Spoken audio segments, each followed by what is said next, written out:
نازل کیا جاتا. اٹ مینز قلب مصطفیٰ صلی اللہ علیہ وسلم کو وہ پہلے طاقت بخشی گئی. اور یہ بھی یاد رہے جنہوں نے ماشاءاللہ کو سیرت مصطفیٰ کو پڑھا ہوگا، نبی پاک کے سینہ اقدس کو 4 بار اوپن کیا گیا ہے. آپ کی زندگی میں شق صدر 4 بار ہوا. آج دنیا کہتی جناب سائنس نے بڑی ترقی کر دی، اوپن ہارٹ سرجری ہوتی ہے. اب تو کیمرے پر بھی دکھا رہے ہوتے ہیں کہ جناب اس کو اوپن کر رہے ہیں، ہارٹ نکال رہے ہیں، ٹھیک کر رہے ہیں، اور رگے وغیرہ جو بھی بائی پاس کر رہے ہیں سب دیکھ رہے ہوتے ہیں. سائنس نے اب کیا ہے، میرے آقا کے 4 بار آج کی زبان میں کہیں تو اوپن ہارٹ سرجری ہوئی ہے 4 ٹائمز. اور کس نے کی؟ فرشتوں نے کی. اور ایک تو بچپن میں ہوئی جب بی بی حلیمہ سعدیہ کے پاس تھے. علماء اس کی بڑی پیاری وجہ بیان کرتے ہیں کہ اس وقت شق صدر وہ کیا ہوتا تھا، فرشتے سینے کو کھولتے تھے اور آپ کے سینہ اقدس میں، آپ کے قلب میں، آپ کے دل میں نور داخل کرتے تھے. فرمایا بچپن میں بچہ جب بالغ ہوتا ہے تو اس پر شہوات اور خواہشات حملہ کرتی ہیں، تو نبی پاک اس سے دور رہیں. آپ کے قلب میں یہ داخل کیا گیا. پہلے چھوٹی عمر میں جب 2-3 سال عمر تھی تو بچپن کے کھیل کود سے، پھر جب تھوڑا سا بلوغت کے قریب ہوئے پھر دوبارہ ہوئی، پھر ایک بار شق صدر ہوا جب نبی پاک کو معراج کی رات اپنے پاس رب نے بلایا تھا. یہ بھی کمال ہے میرے آقا کا، یہ بھی کسی اور کو نصیب نہیں ہوا. یعنی اگر ان دونوں چیزوں میں طاقت مصطفیٰ کو صرف ہم ڈیفائن کرنے کی کوشش کریں نا، کہ حضرت موسیٰ نے کہا تھا نا اللہ سے، اے اللہ I want to see you، میں اللہ تجھے دیکھنا چاہتا ہوں. کیا ریپلائی ملا تھا؟ You can't see، لن ترانی ہے موسیٰ تم نہیں دیکھ سکو گے. پھر کیا ہوا؟ ایک پہاڑ پر اللہ نے اپنی تجلی نازل کی، دیدار نہیں کیا. نور کی تجلی پر حضرت موسیٰ کا کیا حال ہوا کہ آپ انکانشیس ہو گئے، آپ بے ہوش ہو گئے. کلیم اللہ ہے، اتنا بڑا مرتبہ حضرت موسیٰ کا، مگر آپ تجلی بھی نہ دیکھ سکے. اور میرے آقا وہ ہیں جن کو رب نے اپنے پاس بلا کر سر کی آنکھوں سے اپنا دیدار کروایا. تو یہ بھی نبی پاک کے دل اقدس پہ طاقت داخل کی گئی، شق صدر کر کے نبی پاک کے دل میں نور داخل کیا. پھر جو یہ وحی نازل ہوئی نا، قرآن، اللہ اکبر، قرآن کہتا ہے کسی پہاڑ پر نازل کرتے ریزہ ریزہ ہو جاتا.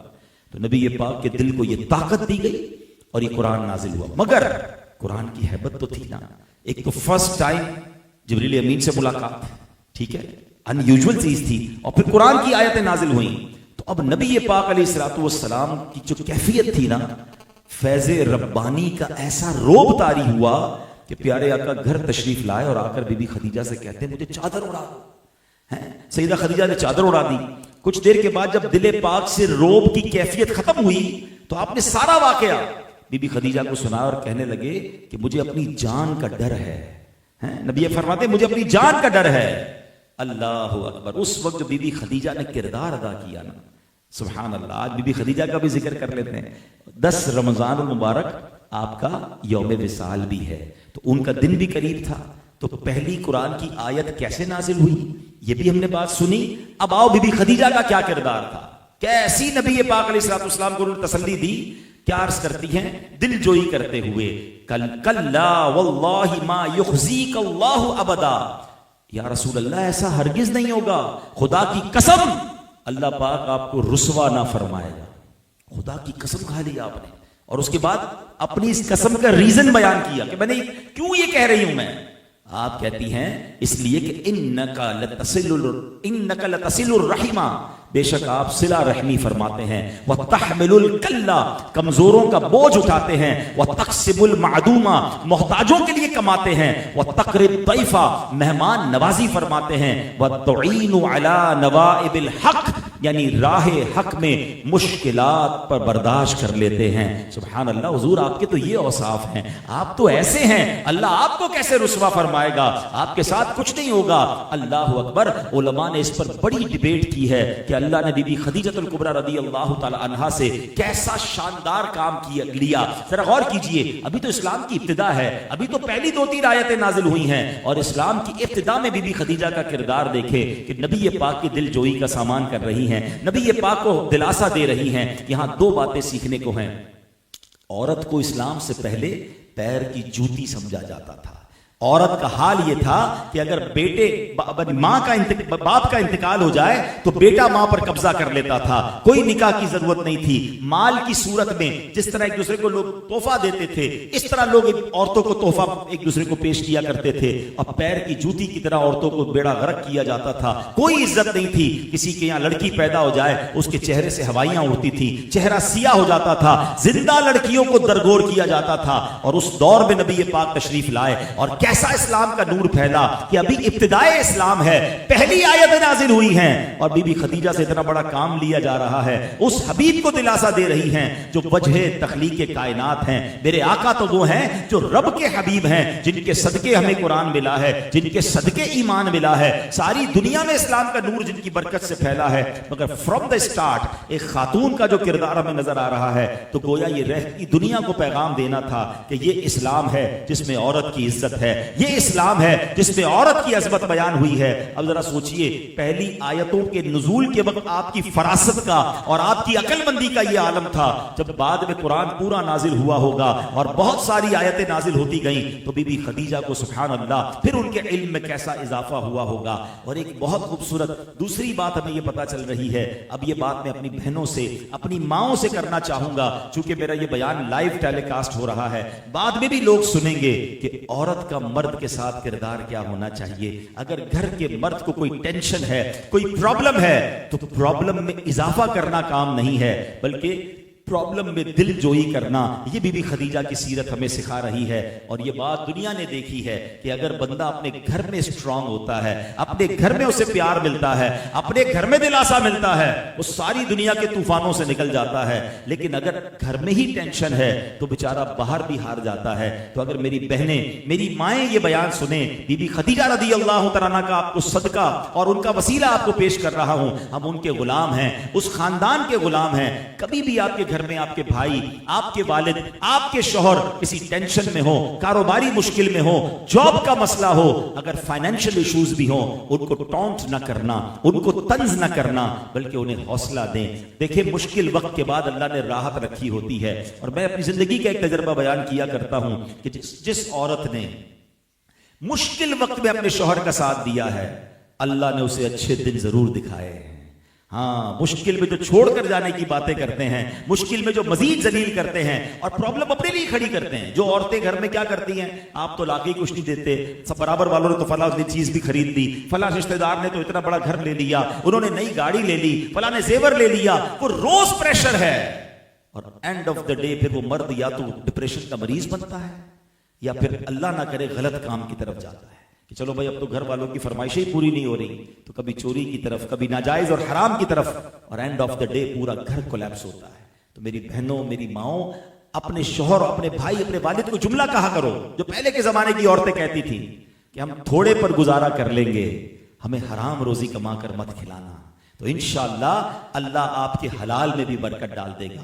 بی بی خدیجہ الکبریٰ رضی اللہ تعالیٰ عنہ وہ عظیم ہستی ہیں، یاد رکھیے گا کہ آپ اسلام میں سب سے پہلے عورتوں میں سب سے پہلے ایمان لانے والی خاتون بی بی خدیجہ الکبریٰ رضی اللہ تعالیٰ عنہ۔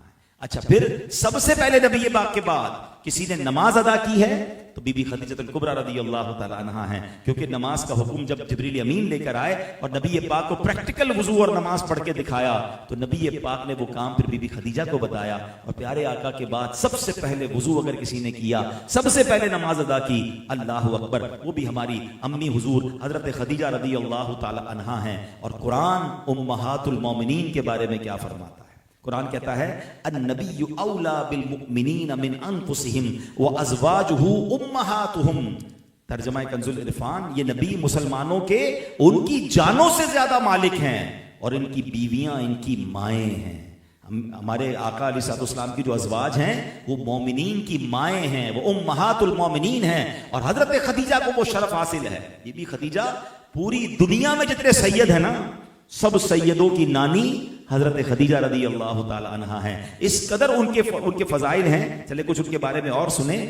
آپ کی عمر، نبی پاک کی عمر 25 سال تھی، بی بی خدیجہ کی عمر 40 سال تھی۔ یہ پہلا نکاح نبی پاک نے فرمایا، اور پیارے آقا علیہ الصلوۃ والسلام نے جب تک بی بی خدیجہ کا وصال نہیں ہوا کوئی دوسرا نکاح نہیں فرمایا۔ نبی پاک ان سے اتنا پیار فرماتے تھے، اتنی محبت فرماتے تھے کہ بعد میں اور ازواج تو آ گئی، مگر کئی مواقع پر نبی پاک بی بی خدیجہ کا ذکر کیا کرتے، انہیں یاد کیا کرتے اور فرمایا کرتے جس وقت میرا کوئی ساتھ دینے والا نہیں تھا، جس وقت میری کوئی ہیلپ کرنے والا نہیں تھا، خدیجہ نے اپنے مال کے ذریعے، اپنے سپورٹ کے ذریعے میری ہیلپ کی، اور آپ بی بی خدیجہ کی سہیلیوں کو، آپ کی رشتہ داروں کو تحائف بھجایا کرتے تھے، اتنا نبی پاک ان سے محبت فرماتے۔ اور حضرت خدیجہ رضی اللہ تعالیٰ عنہا، یاد رکھیے میرے آقا علیہ الصلوۃ والسلام کی کل 7 اولادیں ہوئیں، یہ بھی ہمیں پتا ہونا چاہیے، 4 شہزادیاں اور 3 شہزادے، یعنی 4 بیٹیاں اور 3 بیٹے۔ اور 4 شہزادیاں کون سی ہیں؟ حضرت زینب، حضرت رقیہ، حضرت ام کلثوم اور بی بی فاطمہ خاتون جنت رضی اللہ تعالیٰ عنہ۔ نبی پاک کے 3 صاحبزادے ہوئے، حضرت قاسم، حضرت عبداللہ اور حضرت ابراہیم رضی اللہ تعالیٰ عنہ۔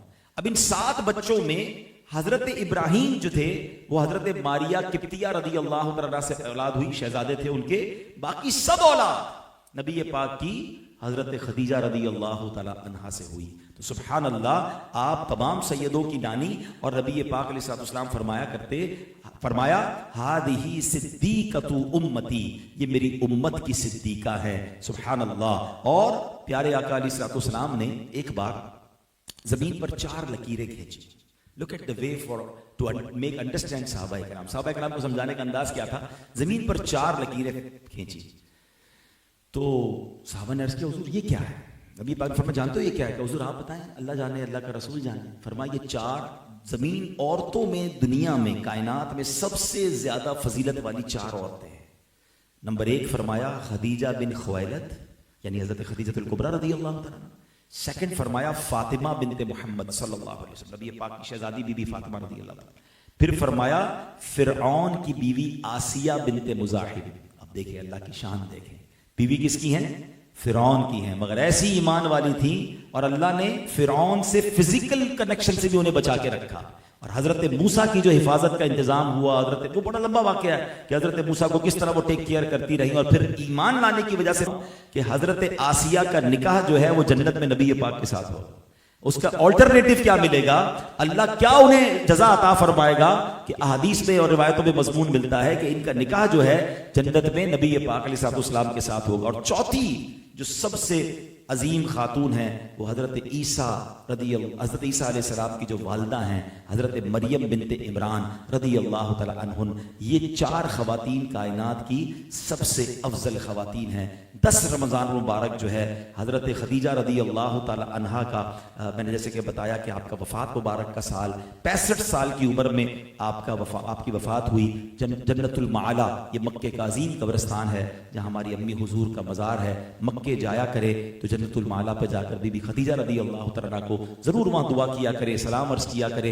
امت پر بہت بڑا آپ کا احسان ہے، اور یہ ایک بار نہیں ہوا۔ پیارے آقا علیہ الصلوۃ والسلام کو جتنا ستایا گیا نا، آپ خود بتائیں، یہ تو سٹارٹ ہوا، اس کے بعد جو ابو جہل نے کیا، اس کے بعد جو لوگوں نے کیا اور وہاں کے کفار نے کیا، تو نبی پاک تو ایوری ڈے دکھی ہوتے تھے نا۔ جب باہر جاتے تھے مخالفت تھی، جب باہر جاتے تھے صحابہ کو کوئی مار رہا ہوتا تھا، جب باہر جاتے تھے تو لوگ تکلیف پہنچا رہے ہوتے تھے، جب گھر آتے تھے نا تو آلویز جو سپورٹیو رول ادا کیا نا، جو دلاسا دیا، جو دل جوئی کی، وہ بی بی خدیجہ رضی اللہ تعالیٰ عنہ نے کی۔ اللہ ان کی تربت پر کروڑوں رحمتوں کی بارش نازل فرمائے اور ان کے فیوز و برکات سے ہمیں مالا مال فرمائے۔ اب میں اپنے ٹاپک کو اینڈ کی طرف لاتے ہوئے، باتیں تو بہت ساری ہیں لیکن وقت چونکہ کافی ہو گیا، اب جو نبی پاک کے 4 اوصاف بیان ہوئے، this is actual my topic today, کہ انہوں نے کیا کہا کہ حضور اللہ آپ کو رسوا نہیں کرے گا، آپ کے تو یہ کام ہے۔ اب وہ کام کیا ہے؟ اگر میں اور آپ دنیا اور آخرت میں رسوائی سے بچنا چاہتے ہیں نا، تو اپنی روٹین میں، اپنے ہیبٹس میں، اپنے کریکٹر میں ان کاموں کو مجھے اور آپ نے شامل کرنا ہے، کیونکہ یہ نبی پاک کا خوبصورت انداز تھا۔ بی بی خدیجہ کیا کہتی ہیں؟ ایسا ہرگز نہیں ہوگا کہ اللہ آپ کو رسوا فرمائے۔ کیوں؟ کہ بے شک آپ تو صلہ رحمی کرنے والے ہیں۔ صلہ رحمی کیا ہے؟ رشتہ داروں کے ساتھ اچھا سلوک، رشتہ داروں کا خیال رکھنا۔ کیا واقعی ہم ایسا کرتے ہیں؟ یہ اللہ کو بڑا پسند ہے، یاد رکھیے۔ اور آج کل تو رمضان شریف ہے نا، لوگ تقسیم کر رہے ہیں، غریبوں میں بانٹ رہے ہیں، ویری گڈ، بیوٹیفل، مگر کیا رشتہ داروں کو دیکھ لیا آپ نے؟ ایک روایت سنا، فرمایا میرے آقا علیہ الصلوۃ والسلام نے، جس کا مضمون ہے اللہ اس بندے پر نظر رحمت نہیں فرمائے گا جو غیروں کو بانٹتا رہے، اس کے اپنے پریشان۔ پہلے رشتہ داروں کا حق ہے، اور ایک روایت میں آیا رشتہ داروں کو صدقے کا ڈبل ثواب ہے. ایک صدقے کا ثواب ہے, ایک صلہ رحمی کرنے کا ثواب ہے. اگر آپ اپنی عمر میں برکت چاہتے ہیں نا, بری موت سے بچنا چاہتے ہیں, تو اس کی فضیلت میں بھی یہ لکھا ہے کہ رشتہ داروں سے اچھا سلوک کریں. اور یقین کریں رشتہ دار ہی ہوتے ہیں. ہم دنیا بھر سے دوستیاں لگائے بیٹھے ہوتے ہیں, رشتہ دار پریشان ہوتے, ان سے بگاڑی ہوئی ہے. چاچا سے بات نہیں کریں گے, پھوپھی کے گھر نہیں جائیں گے, خالہ سے دشمنی چل رہی ہے, کوئی ماں باپ کو تنگ کر کے بیٹھا ہوا ہے, ساری دنیا میں اس کے چرچے ہیں, یار بڑا با اخلاق ہے. وہ اس با اخلاق سے رشتہ دار پہلے پریشان ہیں. اب آپ اس کی امپورٹنس اس بات سے سمجھیں کہ ابھی آپ نے شب برات ہم نے گزاری, اب انشاءاللہ رمضان میں شب قدر آئے گی انشاءاللہ. جتنی بھی بخشش والی راتیں ہیں نا, ان میں ایک حدیث پاک میں یہ تو ضرور آتا ہے کہ لاکھوں کروڑوں بخشے جائیں گے, مگر ایک لسٹ بھی ساتھ آتی ہے کہ یہ بدنصیب نہیں بخشے جائیں گے, یہ بڑے گناہگار نہیں بخشے جائیں گے. آپ کو ہر لسٹ میں رشتہ داری کاٹنے والا ضرور ملے گا, کہ رشتہ داری کاٹنے والا نہیں بخشا جائے. چھوٹی چھوٹی باتوں پہ رشتے ختم نہ کرو یار. کوئی بات نہیں, کوئی بات بری لگ گئی ہوگی آپ کو, کبھی اس نے کچھ کہہ دیا ہوگا, دعوت میں نہیں بلایا ہوگا, غصے میں ہوگا, منہ سے نکل گیا ہوگا, آپ کو ٹیک کیئر نہیں کر سکا ہوگا, اگنور کرے یار, وہ بھی انسان ہے, میں بھی انسان ہوں, اللہ کی رضا کے لیے معافی مانگ لے. اب آپ کہیں گے یار میں کیوں معافی مانگوں, قصور تو اسی کا ہے. یہی تو پرابلم ہے, وہ کہہ رہا ہے قصور آپ کا ہے, آپ کہہ رہے ہیں اس کا ہے. وہ ہماری بیمنی کا ایک جملہ ہے, جو نمیوں وہ اللہ کے گمیوں. آپ جھک جاؤ یار اللہ کی رضا کے لیے, چلو بھائی ختم کرتے ہیں, معاف کر دو, اللہ کی رضا کے لیے دوستی کر لو. صلہ رحمی کرنے والے سے اللہ بھی راضی ہے, اس کے حبیب بھی راضی, تو میں اس رضا کی خاطر آپ سے دوستی کرنا چاہتا ہوں. تو دل بڑھا کر کے رشتے ملائیں. تھوڑی سی لائف ہے, دشمنیاں پال کر اگنورنس کے ساتھ زندگی کیوں گزارتے ہیں؟ محبتیں بانٹیں, پیار دیں. 5000 میرے فیس بک فرینڈ ہیں, اور ذرا رشتہ دار ناراض ہیں, بھائی بہن سے دوستی نہیں ہے, قریب وہ آتے نہیں ہیں. اب بلیو کریں, اللہ نہ کرے کسی دن بستر پر پڑے نا بیمار ہو کر, تو بستر کے قریب بھائی بہن ہی ہوں گے تو آئیں گے. یہ سوشل میڈیا کے فرینڈ نظر بھی نہیں آئیں گے, ہم ان کے چکر میں ان کو خراب کر رہے ہیں. تو صلہ رحمی نبی پاک کا انداز. پھر بی بی خدیجہ کیا کہتی ہیں کہ آپ کمزوروں کا بوجھ اٹھاتے ہیں. ہائے یہ میرے آقا ہے, کمزوروں کے مددگار ہیں, یتیم مسکین, وہ لوگ جن کو کوئی نہ پوچھے ان کے ساتھ ہیلپ کرنا, ان کو سپورٹ کرنا, یہ نبی پاک کا طریقہ. مگر آج جو ہو رہا ہے ہمارے سامنے, کمزور کو تو کہتے جتنا دبانا ہے دبا دو, کیا بگاڑ لے گا, بسل کے رکھ دیں گے اس کو, نوکر ہے ہمارا, ملازم ہے, رشتہ دار غریب ہے, اس کی کیا حیثیت ہے, ابھی ایک فون کروں گا تو اس کو اٹھا کے لے جائیں گے. میرے سامنے کون بات کر سکتا ہے؟ ملازم کے وہ بیچارہ غریب آدمی ہے, جو منہ میں آتا ہے بول دیتے ہیں, اس کو پتا ہے غریب جاب تو چھوڑ کے جائے گا نہیں, اس کو دوبارہ نوکری کہیں ملے گی نہیں, وہ گالیاں سنتا رہتا ہے سیٹ کی, بیچارہ رات میں رات روتا بھی ہوگا. یہ انداز نہیں ہے. بے شک وہ غریب ہے, بے شک وہ کمزور ہے, مگر وہ بندہ رب کا ہے. میرے اور آپ میں کوئی اس میں فرق نہیں ہے. ہاں ایک حدیث سناتا ہوں, میرے آقا فرماتے ہیں من آذا مسلمن, ٹرائی ٹو انڈرسٹینڈ. اس حدیث میں کوئی سیگریگیشن نہیں ہے کہ کسی نے اپنے مالدار مسلمان کو تکلیف دی, یا کسی نے پیسے والے کو تکلیف دی, کسی نے طاقتور کو تکلیف دی. نو, ٹوٹل من آذا مسلمن, کسی بھی مسلمان کو اگر کسی نے تکلیف دی. Actually I am going for translation. من آذا مسلمن, جس نے کسی مسلمان کو تکلیف دی, فقط آذنی, فقط آذانی, اس نے مجھے تکلیف دی. پھر آگے فرمایا جس نے مجھے تکلیف دی وہ ایسا ہے جس سے اس نے اللہ کو تکلیف دی. ایک مسلمان کو تکلیف دینا بات کدھر تک جا رہی ہے؟ مگر ہم سمجھتے ہیں میں روزے میں تھا یار, منہ سے نکل گیا, ابھی ہو رہا ہے, مجھے اندازہ ہے. میں بھی 2-4 دن پہلے کسی بلڈنگ میں گیا تو ہم لفٹ پہ نیچے اتر رہے تھے, تو اس میں 2 صاحب تھے اور وہ عصر کے بعد کا ٹائم تھا اور لفٹ میں لگی ہوئی تھی نا فرسٹ کلاس. تو میں نے اپنے بھائی داس, میں نے کہا بھائی خاموش رہنا, یہ افطار سے پہلے سب سے ڈر ہی لگ رہا ہوتا ہے, اس کو روزہ لگتا ہے نا پھر اگلے کی خیر ہی نہیں ہوتی. بھائی آپ کو روزہ لگا ہے, یہ آپ کا پرابلم ہے. آپ نے پوری صبح سے پانی نہیں کھایا, چائے نہیں پی, آپ کو سگریٹ کی عادت تھی, آپ کو ٹینشن ہے, آپ کسی کو تو نہ اس سے تو افطار نہ کر لینا. لیکن ادھر نہیں ہے ٹینشن, کسی کو فکر ہی نہیں ہے کہ کسی کا دل ٹوٹتا ہے تو ٹوٹ جائے. بیوی کے ساتھ جو آج کل ہو رہا ہوگا, افطار میں بیچاری کو کوئی لیٹ ہو گیا, شربت ٹھنڈا نہیں ملا, سموسے گرم نہیں ملے, بھائی وہ بھی انسان ہے یار, کمپیوٹر سے تھوڑی شادی کی ہے. ہونا تو یہ چاہیے تھا کہ ہم اپنے گھر والوں کو بھی کہیں 10-15 منٹ پہلے سب ختم کرو, آؤ دعا کرتے ہیں. ارے افطار کا وقت تو دعاؤں کا وقت ہے. روزانہ 10 لاکھ گناہگار بخشے جا رہے ہیں افطار کے وقت, اور ہمارے دسترخوان پر افراتفری ہے, سموسے کدھر ہیں تو وہ کدھر ہے, تو دہی بڑے کدھر ہے, ابھی تک یہ چیز نہیں آئی. ارے مانگنے کا ٹائم ہے یار, پھر کھا لینا تھوڑی دیر بعد. افطار پانی سے بھی ہو جائے گا, دعائیں نہیں ملیں گی افطار والی بات میں. خدا کی قسم سارا سال یاد کرو گے کہ یار افطار کی دعا کا کیا لطف ہوتا ہے. کھانا پینا ہم نے رمضان کو بنا دیا ہے, تو نرمی لائیں اپنے اندر. معافی لائیں اپنے اندر, کمزوروں کا ساتھ دیں. میں نے کئی بار بیان میں جملہ کہا ہے, پھر کہہ دیتا ہوں. پنجاب میں گیا تھا ایک بار, تو ایک جملہ سیکھ کر آیا. وہ پنجابی لوگ بڑا پیارا جملہ کہتے ہیں مضبوط آدمی سے نہ ڈرو, ماڑے آدمی سے ڈرو. اب ماڑا کہتے ہیں کمزور. میں نے کہا یہ کیوں کہہ رہے ہیں کمزور سے ڈرو؟ لوگ تو مضبوط آدمی سے ڈرتے ہیں, طاقتور گارڈز ہوں, سپورٹ ہو اس کا. کیا کمال کا جواب ملا. کہتے ہیں بھائی مضبوط آدمی تو اپنا بدلہ خود ہی لے لے گا, کمزور تم سے بدلہ تو نہیں لے سکے گا, مگر اللہ کی بارگاہ میں ہاتھ اٹھا دے گا. اور فریاد ادھر جو ہے نا اس کی ڈائریکٹ پہنچ جانی ہے. اللہ تو کمزوروں کا ساتھ دیتے, تو دنیا نہیں دیتی نا ساتھ, اللہ تو مظلوموں کا ساتھ ہے نا, ساتھ دینے والا ہے. ظالم کا تو بیڑا غرق ہو جائے گا. تو میں آپ کو چلے مشورہ دیتا ہوں, بھائیوں والا مشورہ دیتا ہوں. کبھی آپ کو اپنی لائف میں یہ محسوس ہونا کہ یار چلتے چلتے گاڑی ڈسٹرب ہو گئی ہے, بالکل ٹھیک صحت تھی, کوئی پرابلم نہیں, اچانک بیماریاں ہونے لگ گئی. یار فیملی میں بڑا پیار تھا, اچانک جھگڑے ہونے لگ گئے. کاروبار گوئنگ ویری گڈ, یار بزنس میں کوئی گڑبڑ, لاس ہونے لگ گیا ہے. تو میں آپ کو مشورہ دوں گا, پہلے چیک کر لو کسی کا دل تو نہیں دکھایا, کسی کی ہائے تو نہیں لے لی. کیونکہ جب ہائے لگتی ہے نا سب کچھ برباد ہو جاتا ہے, چلتا کچھ تباہ ہو جاتا ہے. پلیز زندگی ایسی گزارو, ہم دعائیں لینے والے بنیں, ہم ہائے لینے والے نہ بنیں. اور یہی نبی پاک کا انداز ہے کہ آپ کمزوروں کا ساتھ دینے والے ہیں. کبھی کسی کمزور کا ہاتھ پکڑ لو یار, کھڑا کر دو اس کو, سپورٹ کرو. کسی کو جاب پہ لگا دیں, کسی کو کاروبار کروا دیں, کسی کو تکلیف میں اس کے چہرے پہ مسکراہٹ لے آئے.